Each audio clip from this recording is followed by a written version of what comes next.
ചോറിന് ഇപ്പം എന്തോരം കറി ഉണ്ടെന്ന് പറഞ്ഞാലും അല്ലെങ്കിൽ എത്ര നല്ല കറിയാന്ന് പറഞ്ഞാലും എനിക്ക് ഏറ്റവും ഇഷ്ടം നമ്മുടെ ഉള്ളിയും മുളകും പുളിയും ഒക്കെ വെച്ച് ഇങ്ങനെ ഞെരടൂല. അത് കുറച്ച് പുളി എടുത്ത് വെള്ളത്തിലിട്ടിട്ടുണ്ട്. ഇതിങ്ങനെ വെള്ളത്തിലേക്ക് അങ്ങനെ മുങ്ങി കിടന്നോട്ടെ. നമ്മൾ ആവശ്യത്തിന് ഉള്ളി എടുത്തിട്ട് അത് ചെറുതായിട്ടൊന്ന് അരിഞ്ഞെടുക്കാം കേട്ടോ. ഇത് ഞാൻ ഉള്ളി അപ്പടി അരിഞ്ഞ് കഴിഞ്ഞു കേട്ടോ. നമ്മൾ ഉള്ളി ഇല്ലെങ്കിൽ നമുക്ക് സവാള വെച്ച് ഉണ്ടാക്കാം. പിന്നെ ഉള്ളിയാണ് കുറച്ചുകൂടെ നല്ലതായിട്ട് തോന്നുന്നത്. പുളിയൊക്കെ ഇഷ്ടപ്പെടുന്നവർക്ക് ഉറപ്പായിട്ട് ഇഷ്ടപ്പെടും. ഭയങ്കര സൂപ്പറാണ് കേട്ടോ. പിന്നെ എൻ്റെ കണ്ണ്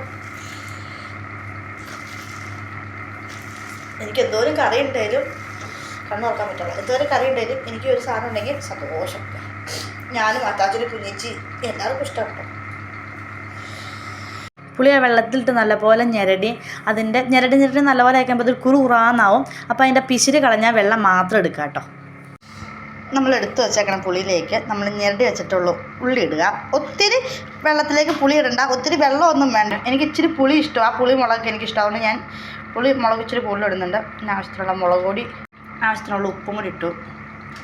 ഇനി ഇതെല്ലാം കൂടെ ഒന്ന് ഞെരടുക. നമ്മുടെ ചമ്മന്തി റെഡി. നമ്മുടെ നെയ്യ് മൂപ്പിച്ച ചോറും കറികൾ റെഡി, നമ്മുടെ ചമ്മന്തി റെഡി. ഉപ്പും പുളിയൊക്കെ ഇഷ്ടപ്പെടുന്നവർക്ക് ഉറപ്പായിട്ടും അത് ഇഷ്ടപ്പെടും കേട്ടോ. ഇനി ഞങ്ങളുടെ ഫേവറേറ്റ് കാർട്ടൂണൊക്കെ കണ്ട് ഞങ്ങൾ ചോറും ഞങ്ങളുടെ ചമ്മന്തി കൂട്ടി ചോറിടാൻ പോവാണ്.